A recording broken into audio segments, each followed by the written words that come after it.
Second round with Mr. Barrett. You have the floor for 5 minutes, please. Has PSPC been outright banned from, has PSPC outright banned GCStrategies from receiving any and all government contracts? So we have two tools that we use. Thank you very much for the question. One is a procurement stop work order for 180 days. So that's in place across the system. And we have a second tool, which is a heavy hammer in terms of security. So if you don't hold a security, you can't do business. So both tools are in place. So right now we're working across the system to terminate contracts and no new work. So is that a pause or is that a prohibition? Let's just use plain language so that people understand. No, I'm just putting it in place in my head. The suspension, and I'll learn here, is a prohibition until further notice. If there's more information that's forthcoming, if the RCMP invocation, well, I mean, it can't be into, for all intents and purposes, it can't be into perpetuity without some type of recourse. So we consider them suspensions, and there would have to be a very high response to get it back. It seems very doubtful at this stage, but I'm going to turn again to Dominique. I'm just happy to add very quickly on that. So they're currently suspended for 180 days. At the same time, we are seriously looking at termination. So basically, we want to make sure that those decisions are not made lightly. So we want to make sure that I do receive evidence eventually from my colleagues, that we're going to be taking that into account. And if the grounds are sufficient for termination, if it's basically it validates the grounds that we had for the suspension, we'll proceed with the termination. Let me run something by you, very specifically in the case of GCStrategies. We had the principal for GCStrategies, Mr. Firth, at a parliamentary committee.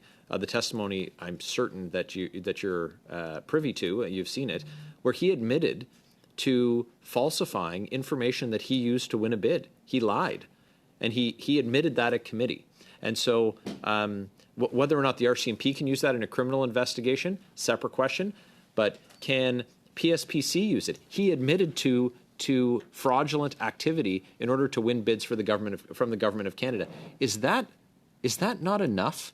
And he also has been caught multiple times objectively lying to a parliamentary committee.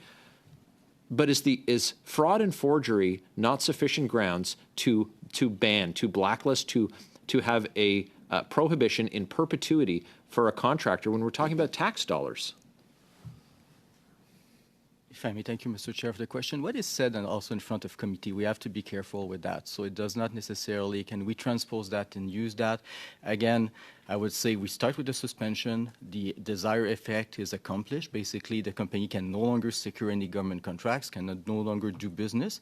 And we take the time because we want to make it right. If we're going to be terminating, we want to make sure that the supplier is not able to come back and allege grounds that for whatever reason, this person was not properly terminated. So. Mr. Laporte? They're not being paid, to my knowledge, they're not being paid by PSPC for any contract that is being done. Do they have any contracts with the Government of Canada, any ongoing contracts with Social Sciences and Humanity Research Council of Canada, for example? There was a call-out that was done by TBS, and it did not indicate that there was any outstanding contract with them or payment that were being made. So you're confirming today that GCStrategies has no ongoing business with the Government of Canada? This is my understanding, and I would be pleased to validate that with the committee. So you'll validate that. You'll report back to the committee, but we'll take your answer at face value. Thank you, just Mr. Barrett. So the committee looks forward for that validation. I appreciate your answer today. It was a request, and you acknowledge you could validate that. We look forward to that. Thank you, Mr. Barrett. You have a minute 5 seconds. How many instances or contracts did GCStrategies use false information in order to win the bids? Thank you very much for the question. We actually, I think, at a request of OGO, looked at 2 areas of all active contracts with the 3 suppliers in terms of their security and their CVs. And in fact, Catherine's shop led the investigation. Merci beaucoup. Tel que l'a mentionné.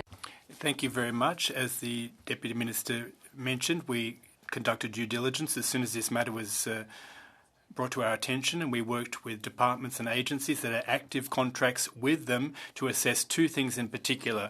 Did those individuals have the proper security clearance to work on these contracts?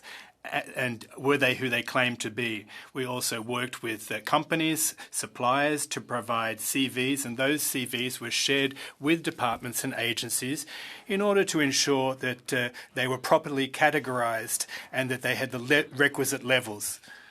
Ma'am, I appreciate the process. I'm looking for a number of occurrences. Lors de ce processus. During that verification process that started in the recent months. Next is Ms. Bradford. You have the floor for Chair, 5 minutes, point of please. order. Just 1 sec, Ms. Bradford. Yes. The response from the witness was not captured in interpretation. Oh. So if we could have it, the completeness of her answer was not captured. So if she could restate and we could have it Sure. Translated, I'd Very look good. forward to that response. That is. Would you mind just repeating that en français ou en anglais, c'est votre choix. Puis we'll just make sure that the translation is working. Aucun problème. No problems whatsoever, Mr. Chairperson. So I conclude my response by saying that the verification of security clearances and CVs of the resources provided by the suppliers demonstrated no exceptions that would warrant intervening in the contracting process. The interpreter would point out that the microphone was switched off. Ms. Bradford.